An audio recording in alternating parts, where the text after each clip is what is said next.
पद कमलम, श्री गुरून् वैष्णव श्रेरूपं साग्रजातं सगण रघुनाथान्वितं तं सजीवं साद्वैतं सावधूतं परिजनसहितं कृष्ण चैतन्य देवं श्री राधा कृष्ण पादान् सगण ललिता श्री विशाखान्वितांश्च। हे कृष्ण करुणा सिंधु दीनबंधु जगतपते गोपेश गोपिका कांत राधा कांत नमस्तुते। तप्त कांचन गौरांगी राधे वृंदावनेश्वरी वृषभानुसुते देवी प्रणमामि हरिप्रिये। नमो विष्णुपादाय कृष्णप्रस्थाय भूतले श्रीमते भक्ति वेदांत स्वामिन् इति नामिने।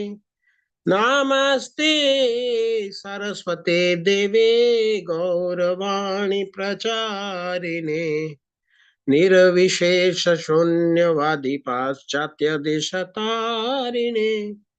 जय श्री कृष्ण चैतन्य प्रभु नित्यानंद श्री अद्वैत गदाधर श्रीवासादि गौर भक्त वृंद। हरे कृष्ण कृष्ण कृष्ण हरे हरे, हरे राम राम राम हरे हरे, हरे कृष्ण कृष्ण कृष्ण हरे हरे, हरे राम राम राम हरे हरे, हरे कृष्ण कृष्ण कृष्ण हरे हरे, हरे राम राम राम हरे हरे। हरे कृष्ण। सभी का स्वागत है आज के सत्र में। भगवत गीता के लेवल 2 के कक्षा सत्र में आप लोगों का स्वागत है। आज हम 18वां अध्याय अर्थात उपसंहार, इसका शीर्षक प्रभुपाद जी ने दिया हुआ है, अर्थात संन्यास की सिद्धि, इसके बारे में हम लोग चर्चा करने वाले हैं। तो हमने श्लोक संख्या 29 तक कल में पढ़ा था, एक बार हम रिवाइज कर लेते हैं। उपसंहार अर्थात कंक्लूजन, भगवान ने भगवत गीता का ज्ञान 17वें अध्याय में पूर्ण कर दिया था। इसके बाद एक बार और सब कुछ बताने वाले हैं, जो भी भगवत गीता में है उसको कंक्लूड करने वाले हैं भगवान। तो श्लोक संख्या 1 से लेकर के 12 तक में, चूंकि भगवान ने शुरुआत में ज्ञान दिया कर्म योग के बारे में, तो कर्म के बारे में भगवान कंक्लूड कर रहे हैं 1 से 12 श्लोक तक में। उसमें क्या है, शुरुआत होती है पहले श्लोक में संन्यास और त्याग पर अर्जुन ने प्रश्न किया है। संन्यास क्या होता है और त्याग क्या होता है। कारण अर्जुन के प्रश्न पूछने का मतलब ये है कि पहले अध्याय दूसरे अध्याय में जब भगवान ने बता दिया था कर्म, तो तीसरे अध्याय में और 5वें अध्याय में अर्जुन ने पूछा था कि मुझे क्या करना चाहिए, मुझे संन्यास लेना चाहिए या कर्म करना चाहिए। तो भगवान उस समय भी इनका उत्तर देते हैं, लेकिन ये तीसरी बार फिर से पूछ रहा है कि भगवान लास्ट में बता दीजिए कि क्या मुझे करना चाहिए। तो भगवान बोलते हैं कि संन्यास और त्याग की परिभाषा देते हैं भगवान, और त्याग के बारे में 2 विचारधारा बतलाते हैं। क्या बतलाते हैं कि त्याग मतलब सब कुछ त्याग देना चाहिए। फिर कुछ लोग ऐसा कहते हैं कि यज्ञ, दान और तप ये मनुष्य को कभी नहीं त्याग करना चाहिए, क्योंकि इससे मनुष्य क्या होता है, पावनानि मनुष्य, मनुष्य को पावन बना देता है, ये पवित्र बनाता है, इसलिए इसको त्याग नहीं करना चाहिए।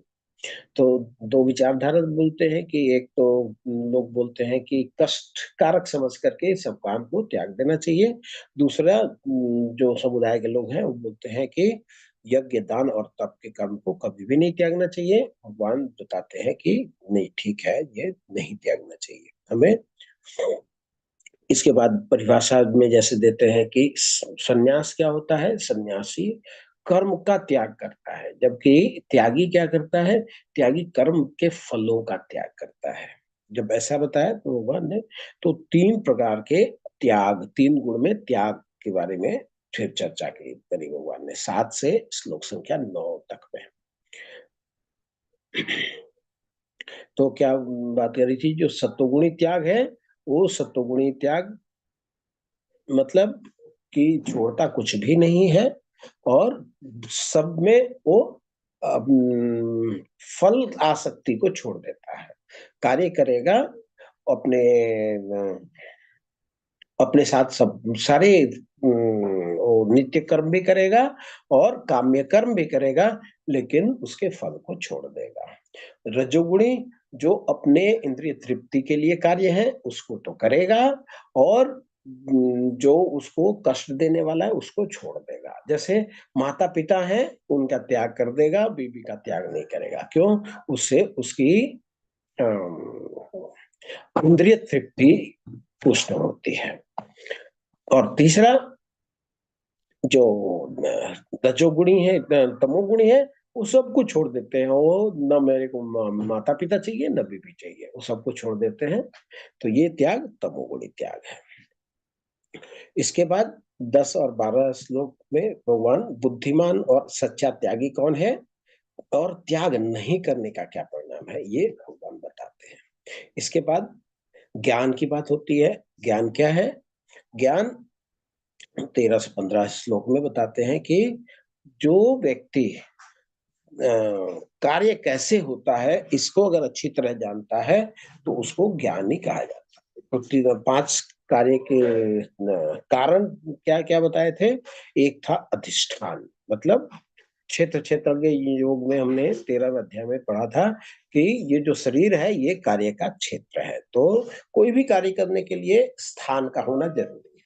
तो अधिष्ठान अर्थात शरीर, इसके बाद कर्ता। कर्ता कौन? जीवात्मा, जो इच्छा करता है, जो कार्य करने की प्रेरणा लेता है। इसके बाद कर्णम, कर्णम मतलब इंद्रियां, जो हमारी ज्ञान इंद्रियां हैं और कर्म इंद्रियां हैं, इनके द्वारा हम कार्य को का निष्पादन करते हैं। इसके बाद चेष्टा अर्थात प्रयास, जो जीवात्मा है वो इच्छा करती है, वो प्रयास करती है। फिर चेष्टा है चौथा। और भगवान परमात्मा दैवम बोला था कि परमात्मा जब सैंक्शन करते हैं तब हम कोई कार्य को कर पाते हैं। तो कर्ता हम अकेले नहीं हैं। आगे 16 और 17वें श्लोक में कर्ता होने और कर्ता न होने की मानसिकता के ऊपर में भगवान ने बताया था। फिर 18-19 में कर्म के 3 प्रेरक और 3 संघटक के बारे में बताया था भगवान ने। फिर 20 से 22 में ज्ञान 3 प्रकार का होता है, ये भगवान ने हमें बताया था। फिर 23 से 25 में भगवान ने कर्म 3 प्रकार के होते हैं ये बताया था। और 26 से 28 में 3 गुण में जो कर्ता होते हैं उनके बारे में बताया था। अब हम आगे बढ़ते हैं। 29वें श्लोक में भगवान ने बताया था कि 3 गुण में बुद्धि कैसी होती है। सात्विक बुद्धि क्या होती है ये हमें श्लोक संख्या 30 में बताएंगे भगवान। हम आगे बढ़ते हैं। सात्विक बुद्धि क्या होती है? प्रवृत्तिम च निवृत्तिम च कार्य अकार्य भया भये बंध मोक्ष च या वेत्ति बुद्धि सा पार्थ सात्विकी। हे पृथा पुत्र, वह बुद्धि सतोगुणी है जिसके द्वारा मनुष्य जानता है कि क्या करनी है क्या नहीं है, किससे डरना है और किससे नहीं, क्या बांधने वाला है और क्या मुक्ति देने वाला है। जो ये क्लियरिटी हो उसको बोलते हैं सात्विक बुद्धि। तो क्या करना है और क्या नहीं करना है ये इनको ये चीज का बिल्कुल क्लियरिटी होता है। वो करने वाले चीज को करते हैं, नहीं करने वाले को नहीं करते हैं। और किससे डरना चाहिए और किससे नहीं डरना चाहिए ये भी इनको कॉन्सेप्ट बिल्कुल क्लियर है।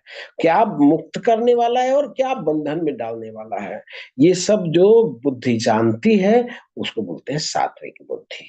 आगे बोलते हैं राजसिक बुद्धि क्या है?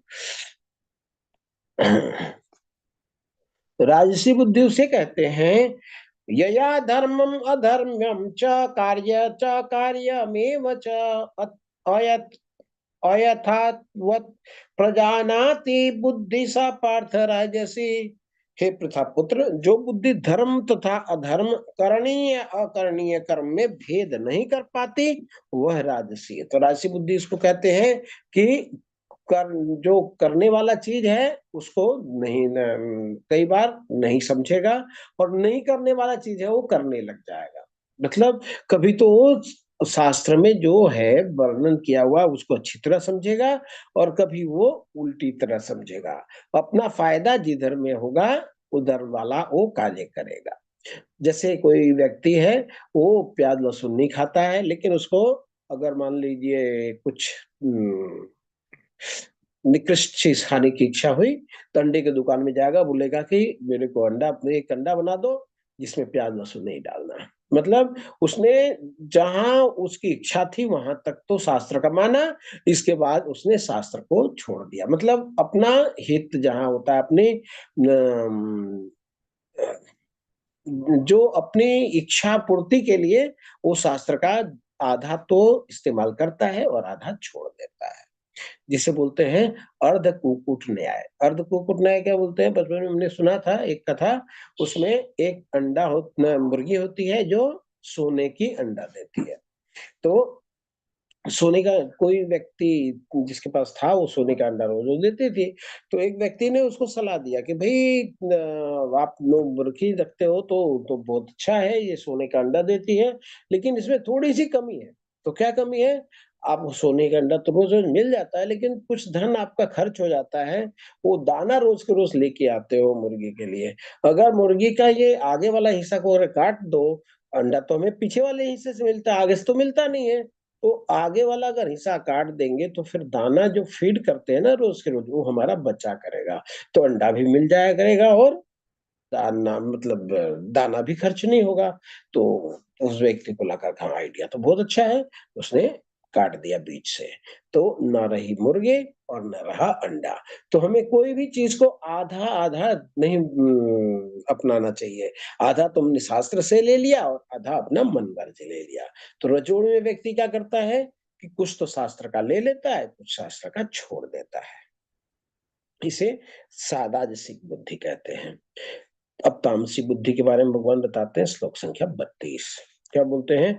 अधर्मम धर्मम इति या मन्यते तमसा भृता, सर्वार्थान विपरीतांश्च बुद्धि सा पार्थ तामसी। जो बुद्धि मोह और अहंकार के वशीभूत होकर अधर्म को धर्म और धर्म को अधर्म मानती है और सदैव विपरीत दिशा में प्रयत्न करता है, हे पार्थ, वह तामसी बुद्धि है। तो तामसी बुद्धि है क्या? राजसी था। कभी आधा वो शास्त्र की मानता था, आधा नहीं मानता था। तामसी जो है वो बिल्कुल शास्त्र के विपरीत चलेगा। शास्त्र बोलेगा जल्दी उठना चाहिए, वो लेट में उठेगा। शास्त्र बोलेगा जल्दी सोना चाहिए, और रात भर जगा रहेगा, वो सुबह सोएगा ही।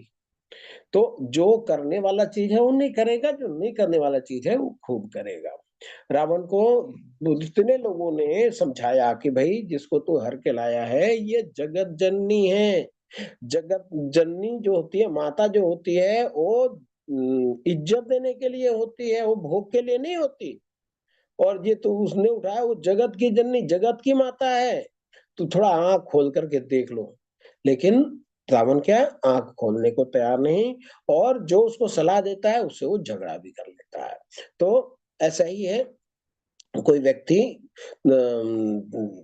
अगर उसको धर्म का चीज अधार्मिक लगता है, अधार्मिक चीज उसको धर्म का लगता है, अगर आप कुछ बताने जाएंगे तो वो आपसे झगड़ा कर लेगा। तो ये हुआ कौन सी बुद्धि? ये हुआ तामसी बुद्धि। अब धृति के बारे में भगवान बता रहे हैं। धृति मतलब कि कैसी धारणा है इसकी, कैसा डिटर्मिनेशन है, कैसा संकल्प है इसका। श्लोक संख्या 33। वृत्त्या यया धारयते मनः प्राणेन्द्रिय क्रिया योगेन अव्यभिचारिण्या धृति सा पार्थ सात्विकी। हे पृथापुत्र, जो अटूट है, जिसे योगाभ्यास द्वारा अचल रहकर धारण किया जाता है, जो इस प्रकार मन प्राण और इंद्रियों के कार्यकलाप को बस में रखता है, वह धृति सात्विक है। तो जो योगाभ्यास करता है अचल रह करके धारण किया जाता है, जिसका पालन मन, प्राण और इंद्रियों के कार्यकलाप को बस में रखता है, उसको सात्विक संकल्प या सात्विक धृति बोलते हैं। राजसिक धृति क्या है? या तो धर्म कामार्थ धारी क्षमा करें, यया तो धर्म कामम अर्थान धृत्य धारयते धार्यते अर्जुन प्रसंगेन फलाकांक्षी धृति सा पार्थ राजसी। लेकिन हे अर्जुन, जिस धृति से मनुष्य धर्म अर्थ काम के फल में लिप्त बना रहता है वह राजसी है। तो ऐसी धारणा जो धर्म अर्थ और काम के फल में अगर लगा रहता है वो राजसी संकल्प है। इसके बाद बोलते हैं तामसी, यया स्वप्नम भया शोकम विषाद मदमेव च न विमुक्ति दुर्मेधा धृति सा पार्थ तामसी। तामसी संकल्प कौन सा है? जो संकल्प स्वप्न, भय, शोक, विषाद, मोह के परे नहीं जाती, वो इसी में लगी रहती है। तो ऐसी दुर्बुद्धिपूर्ण धृति या दुर्बुद्धिपूर्ण संकल्प को तामसी कहा जाता है।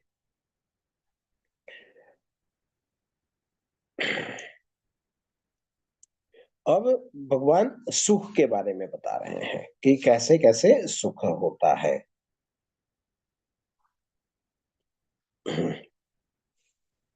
सुखम तो इदानीं त्रिविधं शृणु मे भरतर्षभ अभ्यास सात्वरमते यत्र दुख अंत च निगच्छति।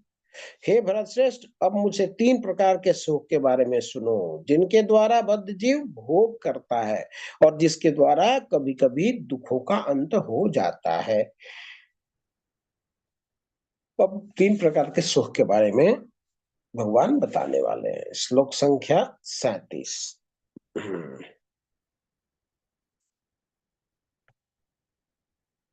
हाँ, क्या बोलते हैं? यद अग्रे विषमे इव परिणामे मृता उपमम तत्सुखम सात्विकम प्रोक्तम आत्मबुद्धि प्रसादजम। क्या बताते हैं? जो प्रारंभ में विष जैसा लगता है लेकिन अंत में अमृत के समान है, और जो मनुष्य में आत्म साक्षात्कार जगाता है वह सात्विक सुख कहलाता है। तो सात्विक सुख क्या है? पहले विष की तरह रहेगा और बाद में अमृत की तरह रहेगा। जैसे कोई एथलीट है, वो क्या करता है? सुबह उठता है, दौड़ता है, कूदता है, बहुत पसीने बहाता है। तो शुरुआत में ये जो प्रैक्टिस है वो कैसा लगता है? वो विष के जैसा लगता है, कष्टकारी लगता है, बहुत आनंद नहीं होता। लेकिन जब ऐसे करते करते करते करते वो कोई ओलंपिक जीत जाता है, कोई स्टेट लेवल जीत जाता है, कोई नेशनल लेवल जीत जाता है, तो जब उसको मेडल मिलता है तो बहुत खुशी होती है। पहले तो विष की तरह था लेकिन बाद में अमृत की तरह है। जैसे विद्यार्थी हैं, पढ़ाई करते हैं तो शुरुआत में तो आनंद नहीं आता है, मन लगा के जबरदस्ती पढ़ना पड़ता है, लेकिन जब समझ में आ जाती है तो फिर वो उसमें उनका मन लग जाता है। और जब नौकरी मिल जाती है, तो जब तनख्वाह मिलने लग जाती है तो फिर समझ में आता है अच्छा, बाद में सुख, थोड़ा तो सुख है, पहले कष्ट हुआ कोई बात नहीं, बाद में सुख है। तो तो ऐसी जो सुख है उसको सात्विक सुख कहते हैं, जो पहले विष की तरह बाद में अमृत के समान हो जाए। आगे बढ़ते हैं राजसी सुख के बारे में। श्लोक संख्या 38। विषय इंद्रिय संयोगात यत्तत् अग्रे अमृतम उपमम परिणामे विषमम इव ततः सुखम राजसं स्मृतम। जो सुख इंद्रियों द्वारा उसके विषय के संसर्ग से प्राप्त होता है, जो आरंभ में अमृत तुल्य और अंत में विष तुल्य लगता है, वह रजोगुणी कहलाता है। तो शुरुआत में तो अच्छा लगता है, अमृत के तुल्य होता है, लेकिन बाद में वो विष के जैसा लगता है। वैसे सुख को राजसी सुख कहा जाता है। तात्पर्य में प्रभुपाद जी लिखते हैं, जब कोई युवक किसी युवती से मिलता है तो इंद्रियां युवक को प्रेरित करती हैं कि वह उस युवती को देखे, उसका स्पर्श करे और उससे संभोग करे। प्रारंभ में इंद्रियों को यह अत्यंत सुखकर लग सकता है, लेकिन अंत में या कुछ समय बाद वही विषतुल्य बन जाता है। तब वे विलग हो जाते हैं या उनमें तलाक या विवाह विच्छेद हो जाता है। फिर शोक, विषाद इत्यादि उत्पन्न होता है। ऐसा सुख सदैव राजसी होता है। जो सुख इंद्रियां और विषय के संयोग से प्राप्त होता है वह सदैव दुख का कारण बनता है। अतएव इससे सभी तरह से बचना चाहिए। तो ऐसे बहुत सारे लोग ना शुरुआत में जब देखेंगे बहुत स्टाइल मार रहे हैं लोग, सिगरेट पी करके छल्ला बनाते हैं, छल्ला बना बना करके सीखते हैं। बाद में जब बीमारी लग जाती है तो फिर अफसोस करते हैं, अरे मैंने ये सब क्यों किया।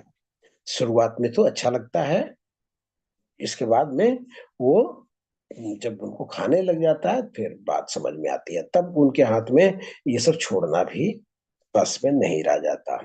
तो एक हॉस्पिटल था जहाँ पे बहुत सारे टेस्ट होते थे। तो वहां पे क्या होता था कि ढेर सारे युवक युवतियां, बच्चे 18 साल, 20 साल, 21 साल के लड़के और लड़कियां लाइन लगा करके हॉस्पिटल में जमा होते थे। और सब क्या करते थे, वो मुंह में कोई रुमाल बांध करके, कोई दुपट्टा डाल करके, उसने पता लगा क्या कि ये हॉस्पिटल में लाइन है जिसमें HIV की मुफ्त में दवा दी जाती है।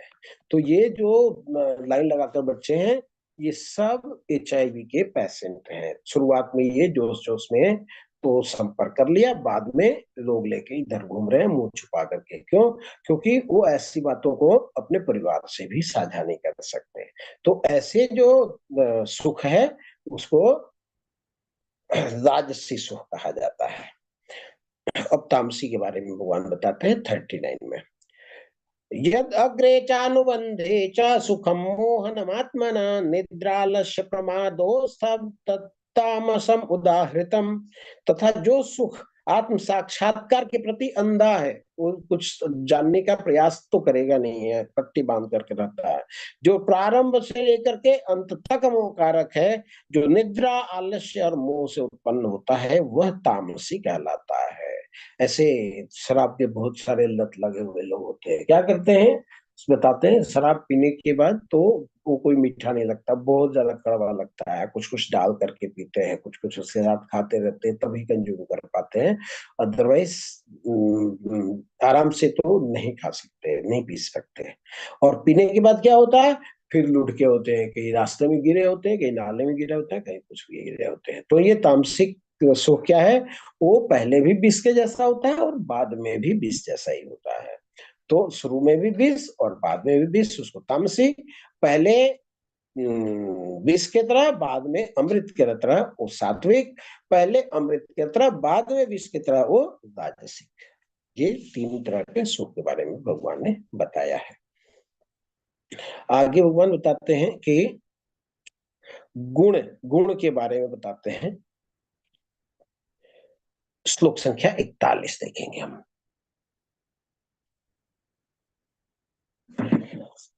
ब्राह्मण क्षत्रिय विषाम शूद्राणाम च परंतप कर्माणि प्रविभक्तानि स्वभाव प्रभवै गुणे। हे परंतप, ब्राह्मणों, क्षत्रियों, वैश्य और शूद्रों में प्रकृति के गुण के अनुसार उनके स्वभाव द्वारा उत्पन्न गुण के द्वारा भेद किया जाता है। तो क्या बता रहे हैं कि इनका गुण के अनुसार भेद किया जाता है। तो गुण क्या क्या बताए हैं। ब्राह्मण जो होता है वो सत्वगुण में होता है। तो ब्राह्मण के लिए 9 गुण बताए गए हैं जो सत्वगुण के लक्षण है। हरे हरे कृष्ण प्रभु जी। हरे कृष्ण माता। 40 नहीं हुआ है सर प्रभु जी, श्लोक 40 नहीं हुआ है। 40 नहीं हुआ है। इस लोकों स्वर्ग लोकों में या देवताओं के मध्य ही नहीं हुआ है। ओके ओके, ठीक है माता, 40 रह गया, 40 देखते हैं। न तदस्ति पृथिव्यां वा देवी देवेषु वा पुनः सत्वं प्रकृतिं जैर्मुक्तं यदेभिः स्यात् त्रिभिर्गुणैः। इस लोक में, स्वर्ग लोक में या देवताओं के मध्य में कोई भी ऐसा व्यक्ति विद्यमान नहीं है जो प्रकृति के 3 गुण से मुक्त हो। बहुत ज्यादा इंपॉर्टेंट है। क्या बोल रहे हैं? जहां हम रहते हैं उस लोक में, स्वर्ग लोक में, देवताओं के मध्य में कोई भी, मतलब ये जो भौतिक संसार है ना, भौतिक संसार कहाँ शुरू होता है? ब्रह्म लोक से लेकर के, मतलब हम लोग रहते हैं कहाँ? हम लोग रहते हैं भूलोक में।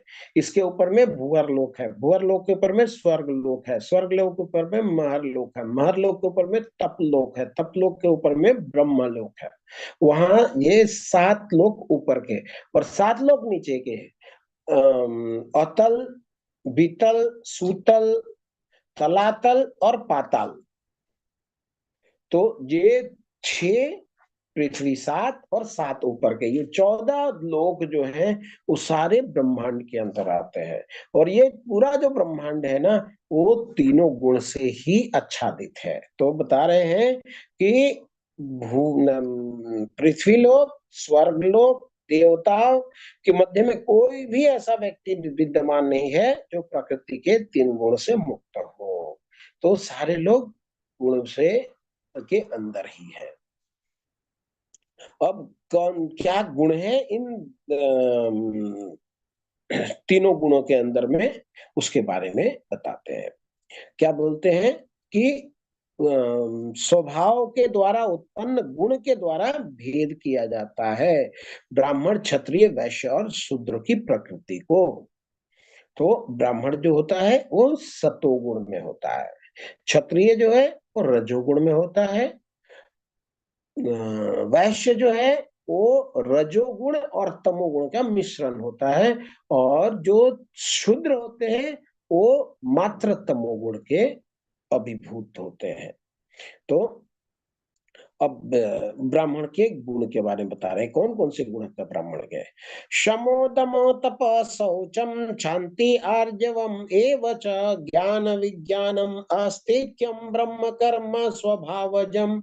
ये 9 गुण के बारे में बताया। क्या? शांति प्रियता, शांति प्रियता अर्थात वो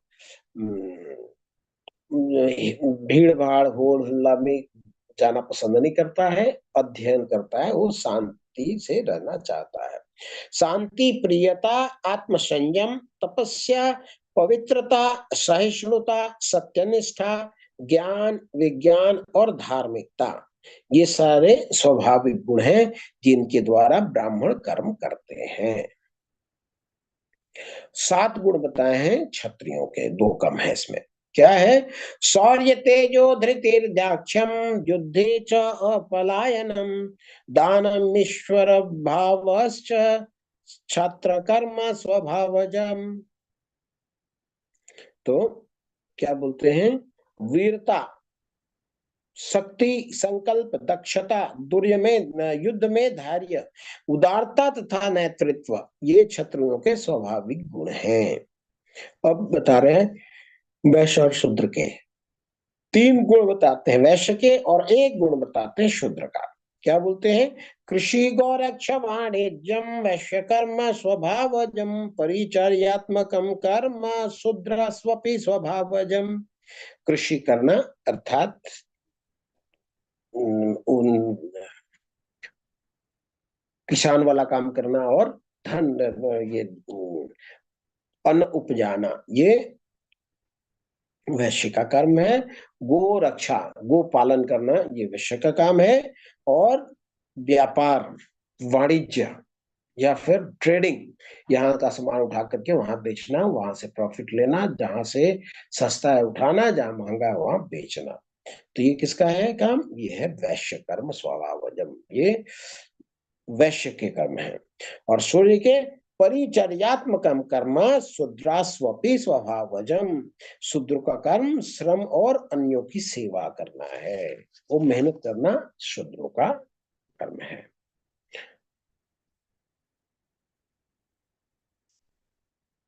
अब बोलते हैं कि ठीक है, अब क्या भगवान के पास या भगवान प्रेम कौन कर सकता है?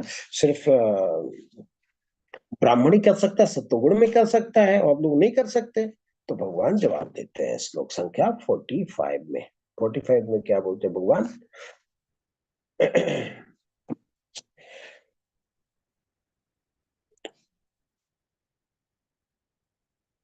स्वे स्वे कर्मण्यभिरत संसिद्धि लभते नर, स्वकर्मण्यत सिद्धि तथा विन्दतु तच्छृणु। अपने अपने कर्म के गुण का पालन करते हुए, अर्थात अपने गुण के अनुसार, हम ब्राह्मण हैं तो ब्राह्मण वाले कर्म, क्षत्रिय हैं क्षत्रिय वाले कर्म, वैश्य है तो वैश्य वाले कर्म, और शूद्र है तो शूद्र वाले कर्म।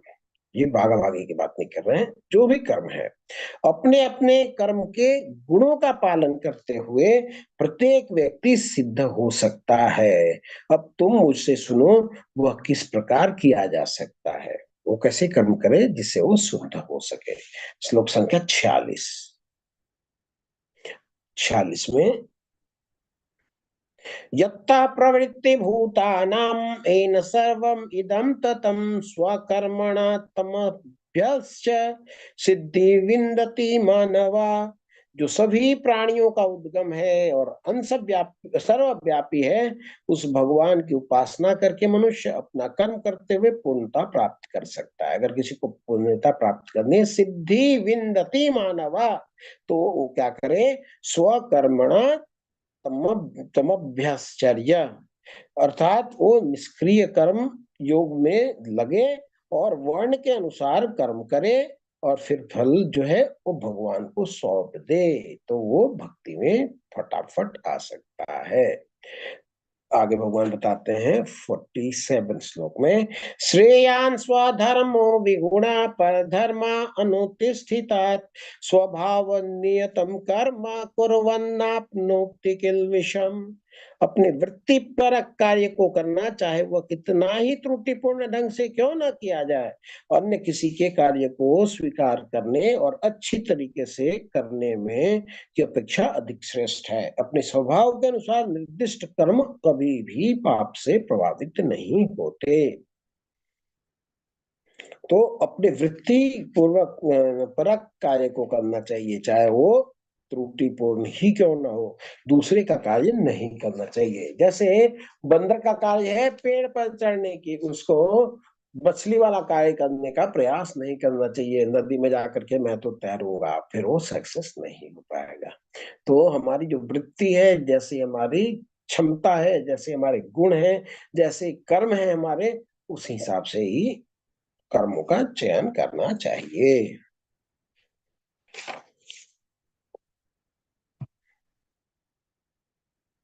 फिर भगवान इसका एग्जाम्पल दे रहे हैं। 48 श्लोक संख्या 48।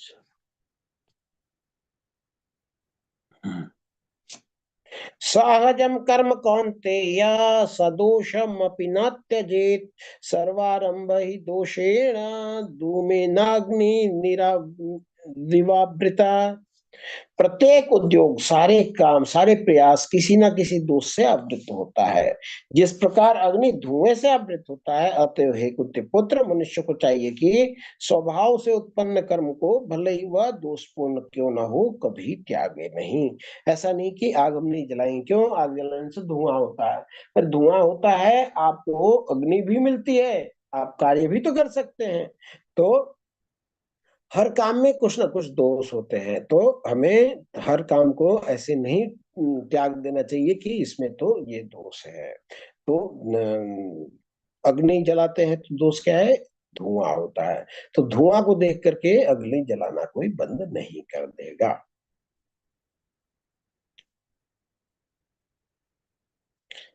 श्लोक संख्या 49।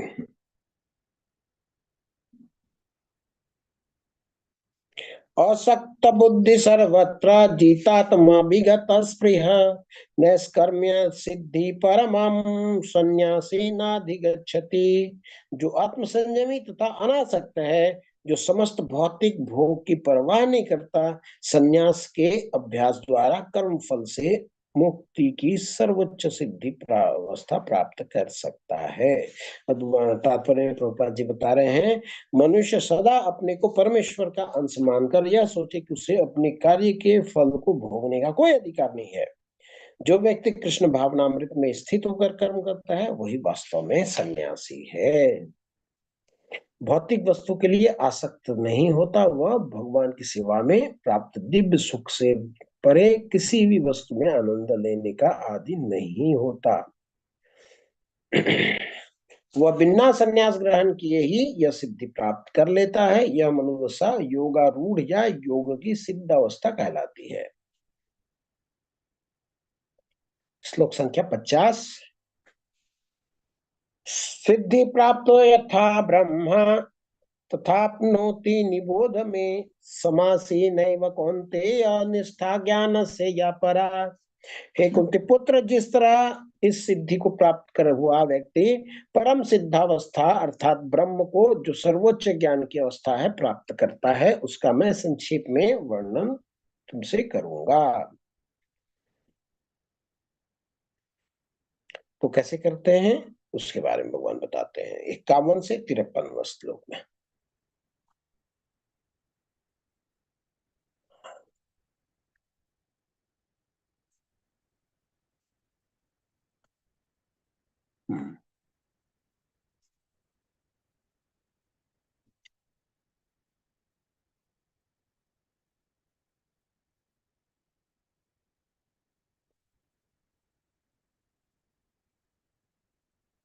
हाँ। बुद्धया विशुद्धया युक्तो धृत्यात्मानं नियम्य च शब्दादीन् विषयान् त्यक्त्वा रागदोषे व्युदस्य च विविक्तसे विलग्ध्वांसे यत्वा क्या कायमानस ध्यान योग परो नित्यं वैराग्यम समुपाश्रितम् अहंकारं बलं दर्पं काम क्रोध परिग्रहं विमुच्य निर्ममं शांतो ब्रह्म भूयाय कल्पते।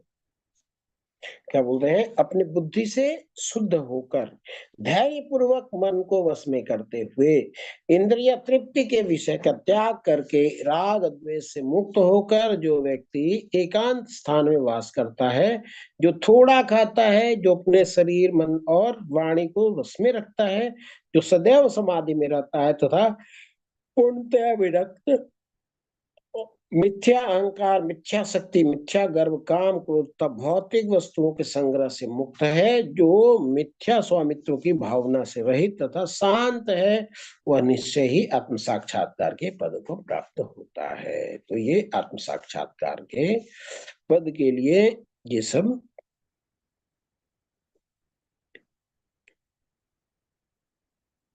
सब कैरेक्टरिस्टिक्स है। तो इसे करने से हम लोग आत्म साक्षात्कारता को प्राप्त कर सकते हैं। दूसरे अध्याय में हमने देखा था, आपूर्यमाणम अचल प्रतिष्ठा समुद्रमापम प्रविशन्ति यद्वत् तद्वत् कामान यः प्रविशन्ति सर्वे सशांति माप्नोति न काम कामी। क्या बोलते हैं कि जैसे समुद्र में नदियां आती रहती हैं लेकिन समुद्र विचलित नहीं होता, उसी प्रकार वैष्णव को विचलित नहीं होना चाहिए। काम तो आए लेकिन काम के गिरफ्त में ना पड़े। श्लोक संख्या 54। ब्रह्मभूत प्रसन्नात्मा न शोचति न कांक्षति समः सर्वेषु भूतेषु मद्भक्ति लभते पराम। इस प्रकार जो दिव्य पद पर स्थित है वह तुरंत पर ब्रह्म का अनुभव करता है और पूर्णतया प्रसन्न हो जाता है। वह न तो कभी शोक करता है न किसी वस्तु से की कामना करता है, वह प्रत्येक जीव पर संभव रहता है और इस अवस्था में वह मेरी शुद्ध भक्ति को प्राप्त करता है। तो क्या बोल रहे हैं, जो ब्रह्म भूत, जो जिस भूत मतलब समझ और ब्रह्म मतलब आत्मा, जो अपने को आत्मा समझता है, जो देहात्म बुद्धि में नहीं लगा रहता है, उसके बारे में बता रहे भगवान। वो प्रसन्न रहता है, वो सोचता भी नहीं है और किसी चीज की इच्छा भी नहीं करता है। सम सर्वेषु भूतेषु, सारे लोगों को बराबर दृष्टि से देखता है। और मद भक्ति लभते पराम, तो भगवान की परा भक्ति, सबसे टॉप क्लास की भक्ति प्राप्त करता है। श्लोक संख्या 55। तो ये बहुत ज्यादा इंपॉर्टेंट है श्लोक। अगर 18वें श्लोक में बात किया जाए तो 54, 55 और 65 और 66, ये 4 श्लोक जो है बहुत ही ज्यादा इंपॉर्टेंट है।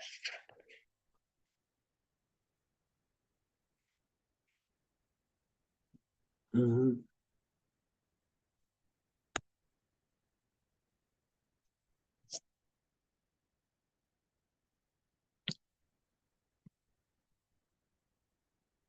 हम्म।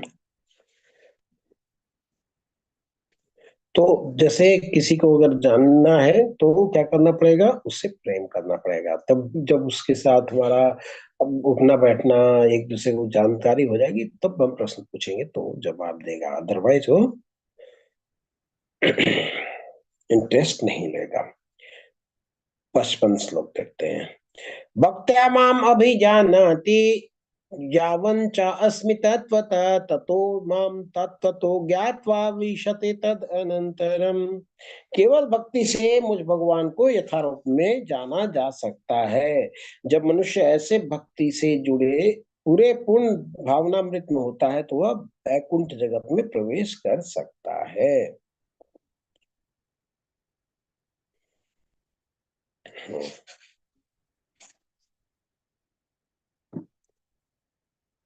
56 में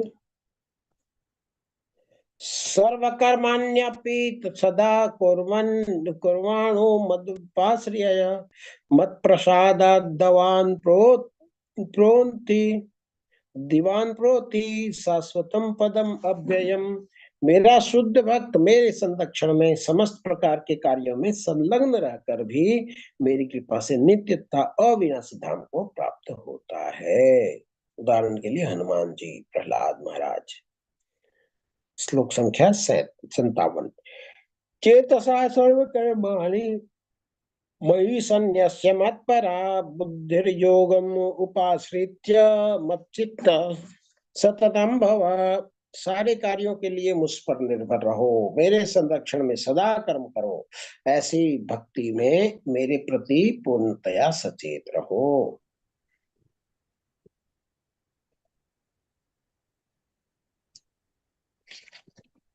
श्लोक संख्या 58। मच्चित्ता सर्व दुर्गाणि मत प्रसादा तरिष्यसि अथ चेत्तम अहंकारान शोष्यसि विनक्ष्यसि।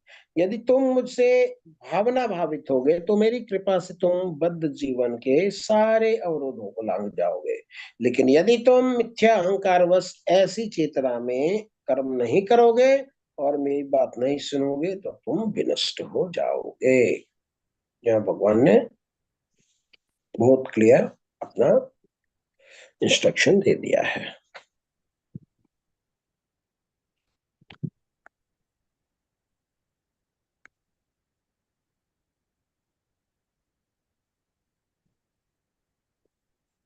श्लोक संख्या 659। यद अहंकारमाश्रित्य न युतस्यैति मन्यसे मिथ्यैष व्यवसायस्ते प्रकृतिं स्वं नियोक्ष्यति। यदि तुम मेरे निर्देश के अनुसार कर्म नहीं करते और युद्ध में प्रवृत्त नहीं होते हो तो तुम कुमार्ग पर जाओगे। तुम्हें अपने स्वभाव बस युद्ध में लगना चाहिए। तो बोल रहे हैं कि तुमको युद्ध में जरूर लगना चाहिए, और अगर तुम इस ऐसे कर्मों में प्रवृत्त नहीं होते हो तो तुम कुमार्ग पर जाओगे। आगे बताते हैं श्लोक संख्या 60। स्वभाव स्वभावजेन कौन्तेय निबद्ध स्वेन कर्मणा कर्तुम निक्षसे यन्मोहात् वस्यो वसो अपि तत्, इस समय तुम मोहवश मेरे निर्देश के अनुसार कर्म करने से मना कर रहे हो, लेकिन हे कुंती पुत्र, तुम अपने ही स्वभाव से उत्पन्न कर्म द्वारा बाध्य होकर वही सब करोगे। भगवान फिर बताते हैं, ईश्वर सर्वभूतानां हृदय देशे अर्जुन तिष्ठति भ्रामयन् सर्वभूतानि यंत्रयारूढ़ानि मायया। हे अर्जुन, परमेश्वर प्रत्येक जीव के हृदय में स्थित है और भौतिक शक्ति से निर्मित यंत्र में सवार की भांति बैठे समस्त जीवों को अपनी माया से घुमा रहे हैं। तो भगवान हृदय देश में, सब जीवों के हृदय देश में भगवान स्थित है। और जैसे ड्राइव करने से इंजन और गाड़ी चलती है, उसी प्रकार ये भगवान जो है, ये यंत्र भौतिक शक्ति से निर्मित यंत्र, जैसे हमारा ये शरीर हुआ, जानवरों का शरीर हुआ, उस सब में शरीर में सवार होकर के समस्त जीवों को अपनी माया से घुमा रहे हैं। आगे बताते हैं भगवान, इसलिए क्या करो, तमेव शरणं गच्छ सर्वभावेन भारत, तत्प्रसादात् परम शांतिं स्थानं प्राप्स्यसि शाश्वतम्। हे भरत, सब प्रकार से उसी की शरण में जाओ। किसके? भगवान की शरण में जाओ। उनकी कृपा से तुम परम शांति को तथा परम नित्य धाम को प्राप्त कर सकोगे। आगे बताते हैं, इति ते ज्ञानम अभ्यासात् गुह्यतरम मया विमृश्येत दशेषेण यत् इच्छसि तथा कुरु। इस प्रकार मैंने तुम्हें गुह्यतर ज्ञान बतला दिया है, इस पर पूरी तरह से मनन करो और तब जो चाहो सो करो। भगवान यहाँ पे बता दिए, हम सब कुछ बता चुके हैं, अब तुम्हारे को बताने के लिए कुछ नहीं है, अब जैसी इच्छा है वैसा करो। तो बहुत लोग इस श्लोक को पसंद करते हैं और कोट करते हैं कि भगवान ने बोल दिया कि जैसी इच्छा वैसा करो, जैसा मेरा मन कर रहा है वही मैं कर रहा हूँ, तो भगवान का आदेश ही तो है। तो ये वैसे ही है, ये ऐसे स्ट्रेट आदेश नहीं है। जैसे कोई बच्चा होता है, माता पिता उनको बोलता है मेरे को आइसक्रीम लेना है, पिताजी बोलते हैं कि नहीं बेटा, तुम्हें सर्दी हुई है, सर्दी ठीक कर लो, इसके बाद ले लेना। हरे कृष्णा, आवाज आ रही मेरी? यस प्रभु जी, आवाज आ रही है। हाँ, तो आप लोग अपने को अनम्यूट म्यूट रखें प्लीज। सब लोग बात करेंगे तो फिर तो आवाज नहीं आ पाएगी ना, फिर डिस्टरबेंस होएगी।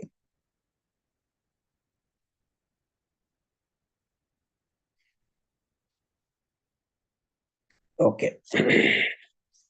तो ये वैसे ही है, जैसे सर्दी हुई है, लेकिन पिताजी माताजी ने सब बता दिया, लेकिन बच्चा दिल पे अड़ा हुआ है, तो बोलते हैं कि ठीक है, मैंने तो बता दिया, अब जैसे तो इच्छा है वो करो। लेकिन तो फिर वो थोड़ा समझ कॉशस हो जाता है, अरे पिताजी नाराज हो गया लगता है। फिर पिताजी बोलते हैं बेटा, सर्दी, अभी दवाई खा लो, 2 दिन नहीं खाओगे तो ठीक हो जाओगे, ठीक हो जाओगे तो 4 दिन बाद, 5 दिन बाद आप आइसक्रीम खाने लायक हो जाओगे। वैसे ही भगवान बता देते हैं कि कर्म का जो सिद्धि होती है भक्ति से होती है, ज्ञान की जो सिद्धि होती है वो भी भक्ति से होती है, और भक्त से ही भगवान ने बता दिया कि भक्त्या माम अभिजानाति, भक्ति से ही मुझे जाना जा सकता है। अब मैंने सब कुछ बता दिया, अब तुम अगर नहीं मानते हो तो जो इच्छा है तुम करो। लेकिन साथ में जब पिताजी बोलते हैं कि जाओ तुम खरीदो, तो उनके मन में ये भी होता है कि कहीं मेरे बोलने से बच्चा जाकर के खरीद के ना आ जाए, इसलिए दरवाजा भी नहीं खोलते, दरवाजा बंद करके रखते हैं। भगवान जैसे ही बोला यत् इच्छसि तथा कुरु, फिर से बताना शुरू कर देते हैं। क्या बोलते हैं? सर्वगुह्यतमं भूय शृणु मे परमं वच, इष्टो असि मे दृढ़मति ततो वक्ष्यामि ते हितम्। चूंकि तुम मेरे अत्यंत प्रिय मित्र हो, अतएव मैं तुम्हें अपना परम आदेश, जो सर्वाधिक गुह्य ज्ञान है, बता रहा हूँ, इसे अपने हित के लिए तुम सुनो। क्या बोलते हैं भगवान? मन्मना भव मद्भक्तो मद्याजी माम नमस्कुरु, मामेव शिष्य युक्तैव, क्षमा करें, मन मना भव मद भक्तो मद्याजी माम नमस्कुरु मामे वैशसि सत्यम ते प्रति जाने प्रियोसी में।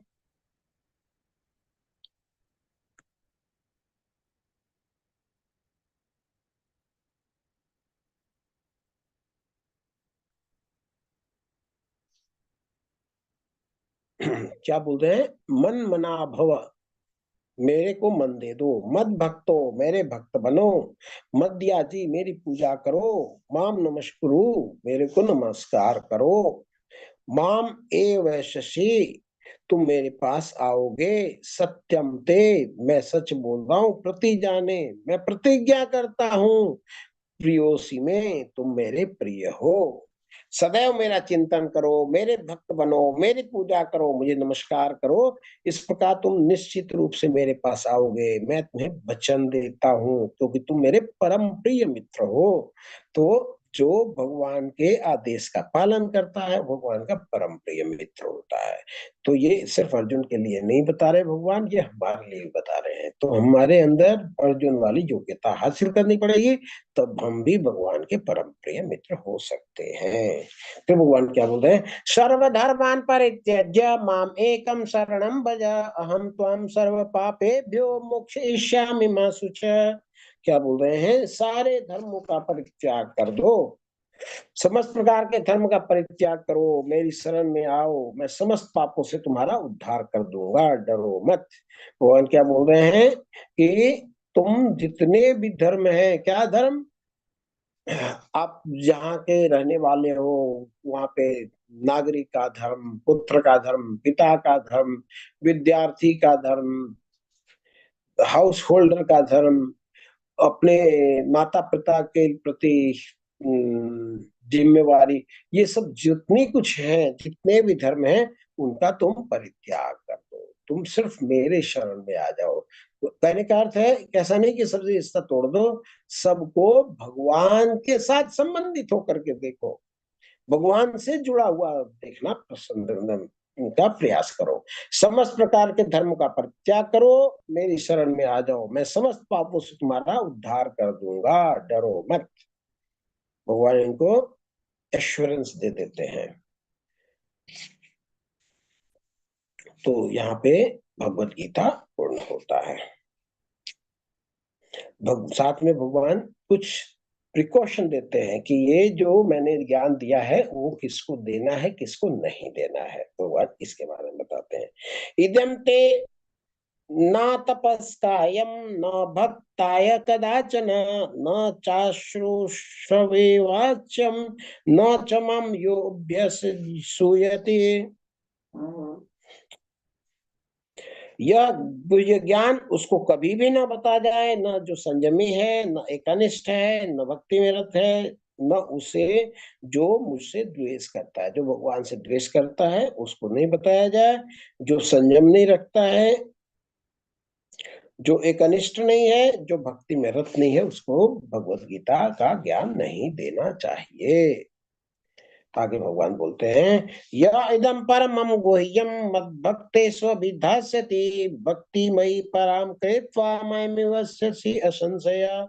जो व्यक्ति भक्तों को यह परम रहस्य बताता है वह शुद्ध भक्ति को प्राप्त करेगा और अंत में मेरे पास आएगा। ये देखिए गारंटी दिए हैं भगवान ने। तो इस्कॉन वाले भगवत गीता लेके पीछे पीछे क्यों घूमते रहते हैं?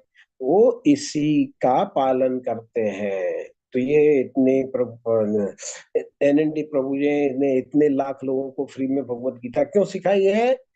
ये उसका रहस्य यही है। जो भगवान क्या बोलते हैं, जो भगवान के ये गुप्त रहस्य को भगवान ने के जो अर्जुन को सिखाया है, इस ज्ञान को, इस रहस्य को किसी भक्त को बताता है, वह शुद्ध भक्ति को प्राप्त करेगा और भगवान के पास वापस चला जाएगा। तो आपने भी क्या करना है? भगवान की सेवा करनी है और ये रहस्य किसी को बताना है। कैसे बताएंगे? उसको लिंक से जोड़ करके, ताकि ज्यादा से ज्यादा लोग भगवत गीता का लाभ ले सकें। उसमें जितना हम अपना एफर्ट लगाएंगे उतने हम भगवान के प्रिय होते जाएंगे। आगे बढ़ते हैं 69। न च तस्मात् मनुष्येषु कश्चिन्मे प्रियकृततमं भवितां न च मे तस्मात् अन्य प्रियतरो भुवि। इस संसार में उसकी अपेक्षा, किसकी अपेक्षा? जो भगवत गीता का ज्ञान किसी को देता है, पुस्तक डिस्ट्रीब्यूट करता है, उसके बारे में बोल रहे हैं।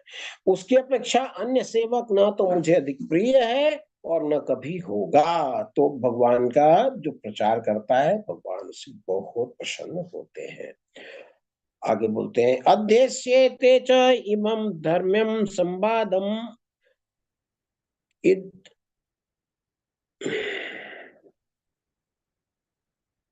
संवादम अवयो ज्ञान यज्ञेन तेनाहम इष्टस्याम इति मे मति। और मैं घोषणा करता हूं, जो हमारे इस पवित्र संवाद का अध्ययन करता है वह मेरी अपनी बुद्धि से मेरी पूजा करता है।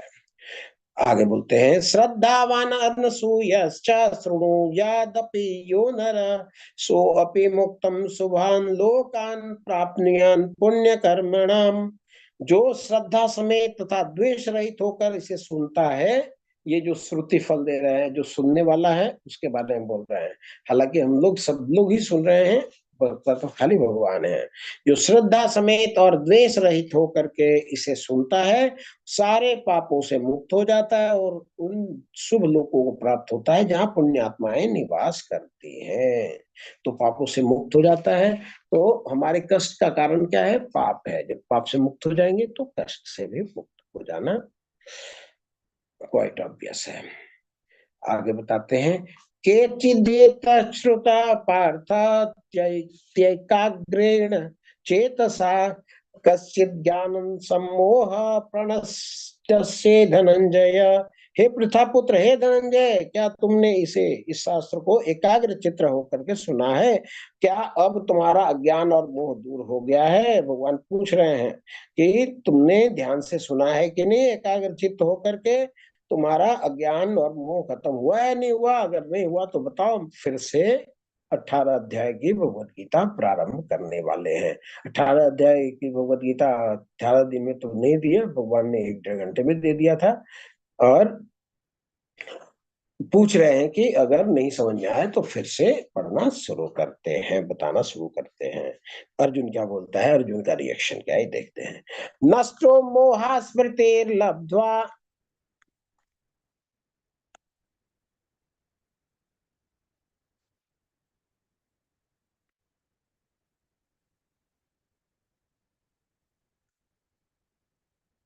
हाँ, अर्जुन कहते हैं नष्टो मोह स्मृति लब्ध्वा त्वत्प्रसादात् मयाच्युत स्थितो अस्मि गत संदेह करिष्ये वचनम तव।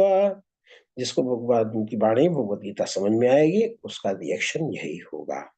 अर्जुन ने कहा हे कृष्ण, हे अच्युत, अब मेरा मोह दूर हो गया है। आपके अनुग्रह से मेरी स्मरण शक्ति वापस मिल गई है। मैं संशय रहित तथा दृढ़ हूँ और आपके आदेश के अनुसार कर्म करने के लिए उद्यत हूँ। करिष्ये वचनम तव, आप जो कहेंगे मैं करूंगा। तो भगवत गीता समझने का मापदंड क्या है? अगर किसी को समझ में आएगी तो उसके मन से स्वतः निकलेगा जैसा आप कहेंगे वैसा मैं करूंगा। तो उसके कार्यकलाप साधु शास्त्र और गुरु साधु शास्त्र के हिसाब से हो जाएंगे। तो हमें समझ में आइए कैसे पता लगेगा हम भगवान ने जो कहा है उसको कितना दृढ़ता से, गुरु ने जो हमें आदेश दिया उसको कितना दृढ़ता से हम पालन करते हैं। तो पता लगेगा कि हम भगवान के वचन को कितना मान रहे हैं। और भगवान के वचन को हम उतना ही मान सकते हैं जितना हमें भगवत गीता समझ में आई होगी। अर्जुन ने कहा हे अर्जुन, कृष्ण, हे अच्युत, अब मेरा मोह दूर हो गया है। आपके अनुग्रह से मुझे मेरी स्मरण शक्ति वापस मिल गई है। अब मैं संशय रहित तथा दृढ़ हूँ और आपके आदेश के अनुसार कर्म करने के लिए उद्यत हूँ। अब भगवत गीता पूर्ण होता है। अब संजय ने जो शुरुआत करी थी धृतराष्ट्र को सुनाना, वो अपना प्रतिक्रिया बताते हैं कि मैंने सुना है, मेरे को कैसा लगा है।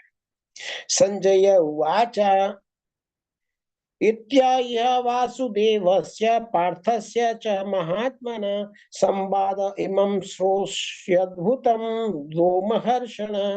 संजय ने कहा, इस प्रकार मैंने कृष्ण और अर्जुन दोनों महापुरुषों की वार्ता सुनी और यह संदेश इतना अद्भुत है कि मेरे शरीर में रोमांच हो रहा है। ये बहुत खुशी से विह्वल हो उठा है। ये किसका प्रभाव है? ये भगवत गीता के समझ का प्रभाव है। और जैसे ही अपनी खुशी होती है, वो क्रेडिट दूसरे को भी देना चाहता है, अपने ही क्रेडिट नहीं लेना चाहता है। तो क्या बोलता है? व्यास प्रसादात् श्रुत्वान्यवान्येतम गुह्यम, व्यास प्रसादात् श्रुतवान् एतद् गुह्यम अहम परम, योगम योग ईश्वरात् कृष्णात् साक्षात् कथयतः स्वयं। व्यास की कृपा से मैंने ये परम गुह्य बातें साक्षात योगेश्वर कृष्ण के मुख से अर्जुन के प्रति कही जाती हुई सुनी है। फिर बोलते हैं, राजन संस्मृत्य संस्मृत्य संवादम इमं अद्भुतम केशव अर्जुन यो पुण्य हर्षामि च मुहुर्मुहुर् मुहुर्मुहुर् मुहुर्मुहुर्। क्या बोलते हैं? हे राजन, जब मैं कृष्ण और अर्जुन के मध्य हुई इस आश्चर्यजनक तथा पवित्र वार्ता का बारंबार स्मरण करता हूं, मैं सोचता हूँ बार बार, तो प्रतिक्षण आह्लाद से गदगद हो उठता हूँ। मेरे को बहुत आनंद आ जाता है, बार बार सोचता हूँ, बार बार सोचता हूँ। क्या बोल रहे हैं? केशव अर्जुन यो पुण्यम हर्षामि च मुहुर्मुहुर्, मैंने बार बार बार बार बार बार।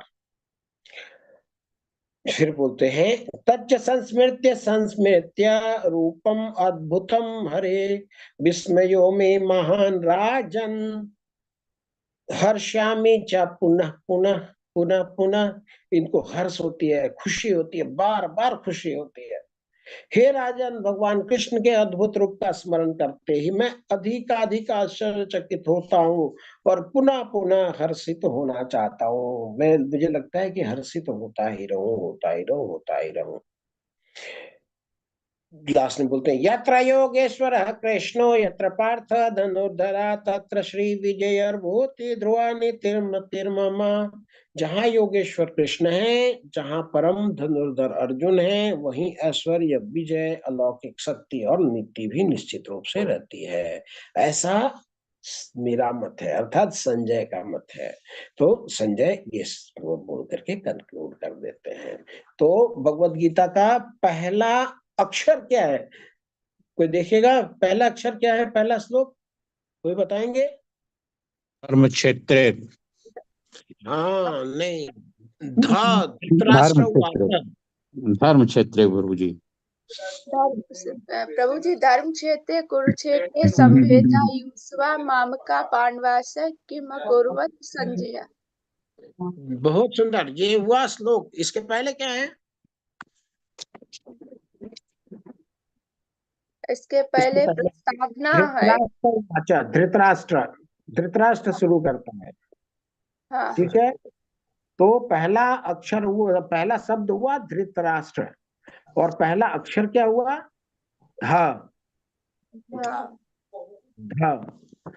और अंतिम अक्षर क्या हुआ? यत्र योगेश्वर कृष्ण यत्र पार्थ धनुर्धरा तत्र श्री विजयर्भूति ध्रुवा नीतिर्मतिर्मम। लास्ट शब्द हुआ मम और लास्ट अक्षर हुआ म। ठीक है, पहला अक्षर ध, अंतिम अक्षर म, और बीच में है वो र बताते हैं। तो पूरा हुआ धर्म। धर्म क्या है? जो भगवत गीता में भगवान ने कहा है वो धर्म है।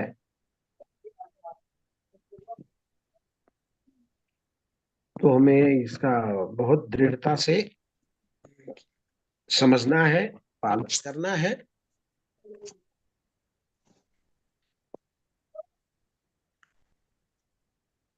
इसी के साथ ही हमारा ये अध्याय पूर्ण होता है। ध्यान पूर्वक श्रवण करने के लिए आप लोग का बहुत बहुत धन्यवाद। किसी का कोई प्रश्न है, कोई फीडबैक है, कोई कमेंट है, कोई सलाह है, ये दे सकते हैं। हरे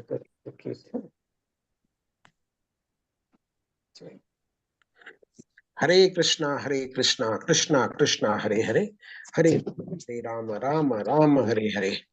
तो 14 लोगों का मेरे को मिल गया था डाटा, जो मैं कंपाइल करके शेयर कर दूंगा माता जी को, और उन लोगों को लेवल 3 में डाल दिया जाएगा। किसी और का अगर रहता है तो आज बता सकते हैं। हरे कृष्णा प्रभु जी। हरे कृष्णा माता। हम भक्ति सदाचार कर रहे हैं प्रभु जी। हाँ, भक्ति सदाचार कर रहे हैं, बहुत बहुत अच्छा फरवरी से माता। कर रहे हैं, पिछले हाँ, फरवरी से कर रहे हैं। बहुत सुंदर। जानवी माता जी करवाते हैं। हाँ, बहुत सुंदर बहुत सुंदर। सुधा माता जी, आप भी भक्ति सदाचार में ज्वाइन करें, क्योंकि ये लेवल 3 वाला में ना, इसमें प्रेजेंटेशन वगैरह ज्यादा बनाना होता है, और इसमें जो लोग असाइनमेंट एग्जाम बहुत देने के इच्छुक होते हैं वो लेवल 3 में जाते हैं। ये गिरिजा माता जी बोल रहे थे ना अभी। जी हाँ जी हाँ, प्रभु जी। वो प्रभु भक्ति जी, सदाचार। हाँ भक्ति सदाचार में ही होता है, फरवरी से प्रभु कर जी रहे आप हैं। प्रभु जी आपका व्हाट्सएप नंबर कृपया फिर से बता दीजिए। ओके ओके, मैं दोबारा दे देता हूँ माता जी। भक्ति सदाचार बहुत अच्छा कोर्स है। इसमें हमें भगवान से जुड़ी बहुत सारी जानकारियां मिलती हैं, और हम भक्ति में बहुत आगे बढ़ सकते हैं। और बहुत सुंदर समझाती भी है, जानवी माता जी ही लेती हैं क्लास, जो हमारी छोटी है हिंदी हाँ डिपार्टमेंट की। जानवी माता जी लेते हैं। मैं अपना नंबर डाल रहा हूँ माता जी, कोई डाउट हो, कोई आप मेरे से संपर्क कर सकते हैं। और अभी तो उसमें भागवतम शुरू हो गया है। जी जी जी जी जी भागवतम शुरू हो गया है, पहला अध्याय हो गया, दूसरा भी शुरू हो कल, इस संडे को नहीं हुआ था, जी इसीलिए। जी। 2 बजे देती है शायद माता जी ना। हाँ जी 2 बजे लेती हैं, 2 से 3। जी जी जी, 9 भेज दिया सुधा माता जी। 920581742742। नहीं, 9205981742।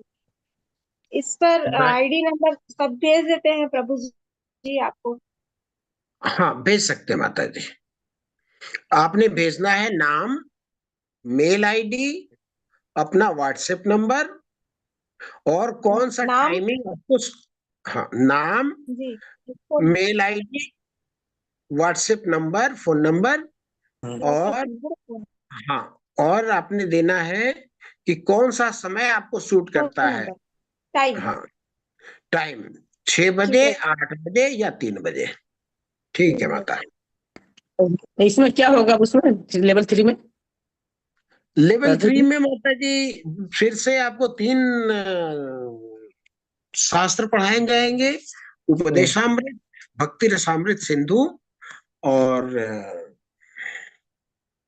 ईशोपनिषद। जी, ईशोपनिषद। और फिर से 5वां लेवल में भगवत गीता पढ़ाई जाएगी। इसमें भक्ति शास्त्री का सर्टिफिकेट मिलता है। इसमें एग्जाम देने भक्ति होते हैं हर चैप्टर के। भक्ति शास्त्र होता है, एग्जाम देने होते हैं। हाँ जी जी। तो ये जो भक्ति शास्त्री का कोर्स उनके लिए रखा गया है जो परीक्षा दे सकते हैं, जो प्रेजेंटेशन वगैरह बना सकते हैं, उनके लिए रखा गया है। और कुछ लोग हैं जो इतना कुछ नहीं कर पाते, कई बार किसी के पास समय की समस्या होती है, किसी के पास ये सब स्किल की समस्या होती है, बहुत ज्यादा कंप्यूटर वो चला नहीं पाते हैं कई लोग, लेकिन भक्ति का अधिकार सबको है। तो वही वाली चीज को सिंप्लीफाइड वे में भक्ति सदाचार में बताया जाता है, लेकिन वहां परीक्षा देने की बाध्यता नहीं रहती। तो भक्ति शास्त्र तो हम कर रहे हैं प्रभु जी। भक्ति सदाचार कर रहे हैं ना माता जी। हम्म। हाँ, बहुत बहुत बढ़िया माता जी। तो आपके साथ में 3 लेवल में छोड़ दें इसको हम? नहीं, आप दोनों भी कर सकते हैं माता जी। छोड़ने के लिए नहीं, जोड़ने की बात करेंगे।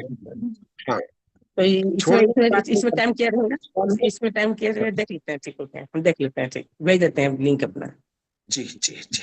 ठीक होगा, ठीक। हरे कृष्णा प्रभु जी। इस्कॉन में छोड़ने की बात नहीं करते, जोड़ने की बात करते हैं, तब तक जब वैकुंठ भट्टी से नहीं हो। प्राचार्य कर रहे हैं इसलिए बोले। आपसे पहले संजय प्रभु जी करवाए थे आपको भगवत गीता, उसमें किए थे संजय प्रभु जी का, और उसके बाद फिर आप करते हैं। जी जी, बहुत सुंदर। प्रभु जी ये लिंक हमको फोन पर मिल जाएगा लेवल 3 का? माता जी आपको ग्रुप में डाल दिया जाएगा, आपके पास लिंक पहुंच जाएगा। ओके, धन्यवाद धन्यवाद। प्रभु मैं जी अब यदि कोई आर्थिक यदि कोई पैसे या कुछ अमाउंट भेजना है तो मंगलूर डायरेक्ट भेज सकते हैं? हाँ बिल्कुल भेज सकते हैं माता जी। ठीक है। प्रभु जी दंडवत प्रणाम। दंडवत प्रणाम प्रभु। अच्छा प्रभु जी, मैं थोड़ा बताना चाहता हूँ। मैं 2016 या 17 में इस्कॉन से बुक लिया था गीता की।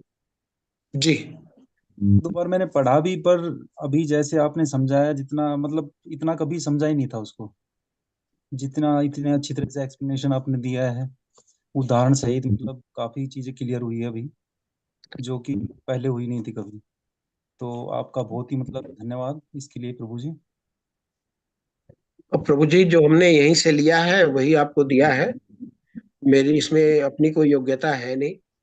जो एनएनडी प्रभु जी ने हमें सिखाया है, वो तोता होता है ना, वो जो सुनता है वही बोलता है।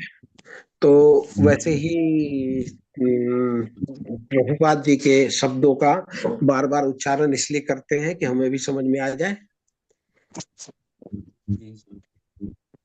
जी प्रभु, प्रयास यही है कि हमें भी समझ में आए, हम भी अपने व्यवहार में उतार सके भगवान की वाणी को। प्रभु प्रभु जी दंडवत प्रणाम, आपका बहुत बहुत धन्यवाद। धन्यवाद माता जी। बहुत आप बहुत आपके संग से हमें भी कुछ बोलने का मौका मिलता है माता जी। पुस्तकें तो बहुत 2006 से पढ़ रहे हैं, लेकिन अलग अलग तेलुगु में पढ़े थे, फिर हिंदी में भी पढ़ रहे थे, लेकिन आप बहुत अच्छे से उसका विवरण दिए है, और ये इस कान से जुड़ने के बाद बहुत अच्छा लग रहा है प्रभु जी।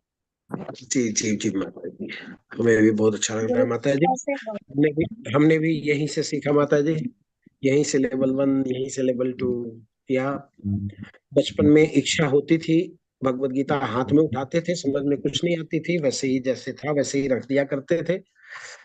जब से मंदिर के संपर्क में आए हैं तब से पढ़ना शुरू किया, फिर प्रभु जी ने समझाया, परीक्षा लिया, करते करते करते करते धीरे धीरे बढ़ रहा है भक्ति, और ऐसे ही बढ़ते रहे, आप लोग आशीर्वाद दें। और मन रुचि भगवान की वाणी में जितना ज्यादा से ज्यादा लगे, आपका भी हमारा भी, सब एक दूसरे के लिए प्रार्थना करें और ऐसे ही भक्ति में आगे बढ़ते रहें। धन्यवाद। हरे कृष्ण प्रभु जी, सादर प्रणाम। हरे कृष्ण माता, दंडवत प्रणाम। हरे कृष्णा प्रभु जी, सादर प्रणाम। हरे कृष्णा प्रभु जी। हरे कृष्णा। तो वैष्णव प्रणाम करके मंत्र करके हरे कृष्णा प्रभु जी। हरे कृष्ण माता, हरे कृष्ण।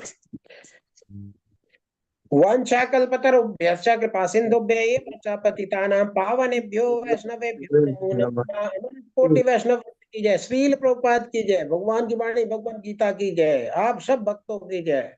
हरे कृष्णा कृष्णा कृष्णा हरे हरे, राम हरे राम हरे राम राम राम हरे हरे, हरे कृष्णा कृष्णा कृष्णा कृष्णा हरे हरे, हरे राम राम राम हरे हरे, हरे कृष्णा कृष्णा कृष्णा हरे हरे, हरे राम राम राम हरे हरे। राम राम हरे हरे, हरे कृष्णा। सभी को राम। आप ग्रुप में बने रहेंगे, ग्रुप में आपको सारी रिकॉर्डिंग कल या परसों में भेज दी जाएगी। हरे कृष्ण। दंडवत प्रणाम प्रभु जी। हरे